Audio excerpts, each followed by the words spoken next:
Hello and welcome to Culinary Essentials. I'm Chef Sarah Labensky, coming to you from Columbus, Mississippi, where I am spending some time at home doing lots of baking here. Our essential subject for today is going to be an ingredient that everybody loves, chocolate. We're going to talk about how to select chocolate and how to prepare chocolate for use in cooking.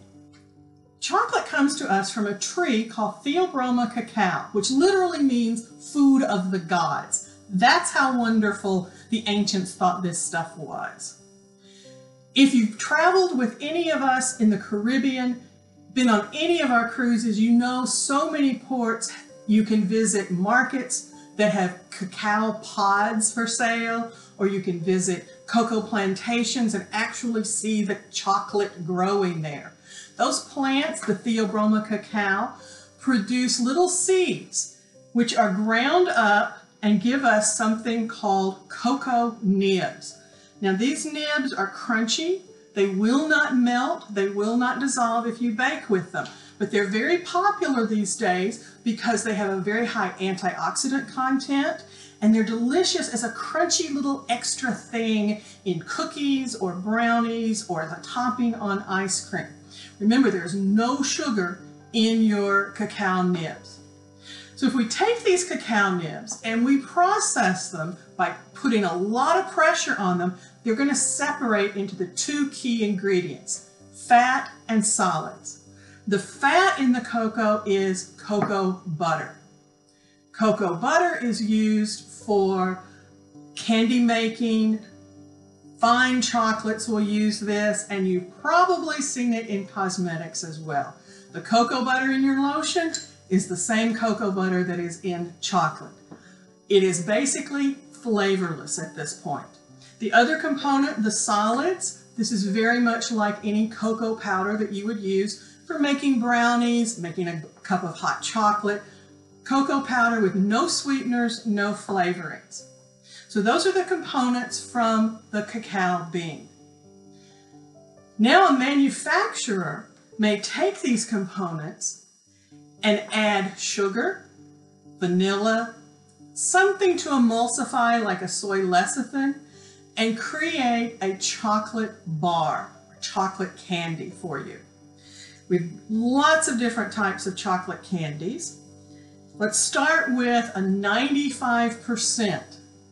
So you're going to ask, what does that percent actually mean when I see that on a bar? In this case, it means 95% of this bar of chocolate comes from the cacao.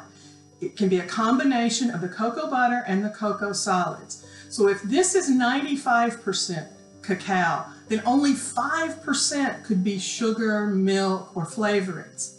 So the percentage is an inverse ratio to the amount of sugar. 95 is basically unsweetened chocolate, if you need that for baking. 85 would have 15% that could be the sugar content or the flavorings. And then here's a 70. This is a very common percentage used for baking and cookie making and mousses and sauces because it is a semi-sweet to slightly bittersweet flavor of chocolate. Now it's important to know that in dark chocolates you have semi-sweet and bittersweet and extra bittersweet, and there is no legal standards of which is which. It is simply up to the manufacturer. So the only way you're going to know which flavors of chocolate you really like is to eat a lot of chocolate and find something that is what you want to have a flavor, whether you're eating it or baking with it. For example, here is a semi-sweet from Baker's, and it's 56% cacao. Okay, kind of a middle range semi-sweet chocolate. Ghirardelli, on the other hand, is a 60% cacao, which they call bittersweet. So it's up to the manufacturers. You have two essentially the same amount of chocolate. One is considered semi, one is considered bittersweet. Strictly up to the manufacturer, and it's up to you to find the one that you like the best. Now, these are the dark chocolates. Here we also have some little things that look like a chocolate chip, right? These are actually pastilles, or you may see simply called disc. One popular brand is the Cacao brand, and that is pure chocolate couverture. Very high quality chocolate, but it's provided to us easy to use in these little discs. It's not the same as chocolate chips. Chocolate chips that you would use in your chocolate chip cookies, nothing wrong with those, but with chocolate chips there's usually a vegetable or a milk fat. These, on the other hand, are pure cocoa butter. No other fat included in that. Now let's look at a chocolate that doesn't have any chocolate in it, and that is white chocolate, of course. White chocolate is cocoa butter plus sugar, maybe some vanilla, some other flavorings, and it is excellent as an eating chocolate. You could use it to dip strawberries. You could use it in a mousse, but you want to be very, very careful not to overheat white chocolate because it will turn grainy and gritty. It is very susceptible to being too hot. And of course, one of my favorites, and if you're an American, you probably love your good old Hershey's. Great for brownies and sauces, right? Milk chocolate. Milk chocolate has very little amount of cocoa product in it and often will include a vegetable fat or a milk fat as well as milk solids, hence the name milk chocolate. So there you have an array of chocolates. Pick the flavor and the brand that you like depending on your preferred flavor profile, and I'll show you how to melt the chocolates properly. One of the most important techniques in working with chocolate is to melt the chocolate properly. You want to melt chocolate in a bowl that is over lightly simmering water, not in the water. You never cover the chocolate while it's melting. You can stir it gently, but don't whisk it too much because that will add air to the chocolate as it melts. Chocolate melts at basically body temperature. If it gets above about 110 degrees, it's going to burn or scorch. And you may not see what looks like burnt chocolate, but you can taste it. So you want to be very careful not to overheat the chocolate when you're melting it. When it's almost finished, you can remove it from the heat and just stir gently until every lump is out. So if you're melting your chocolate, you may encounter something that looks like this. Your chocolate starts to seize up. It gets suddenly very thick. It goes from smooth to thick.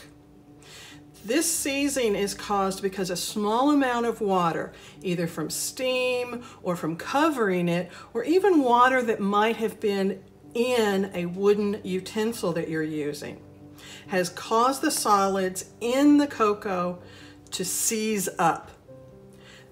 So we need to add more water, and it could be cream or milk or even just simply another spoonful of some hot water here, and stir until it smooths back out. Now, chocolate that has been seized once and remelted could be used for a sauce, maybe a ganache, but you're probably never going to be able to use this in candy making or for chocolate truffles, but you certainly don't have to throw it away just because it seized up a bit.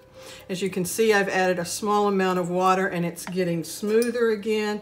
I'm just going to add another little teaspoon of water, stir a little more, and notice I'm doing this off of the heat at this point.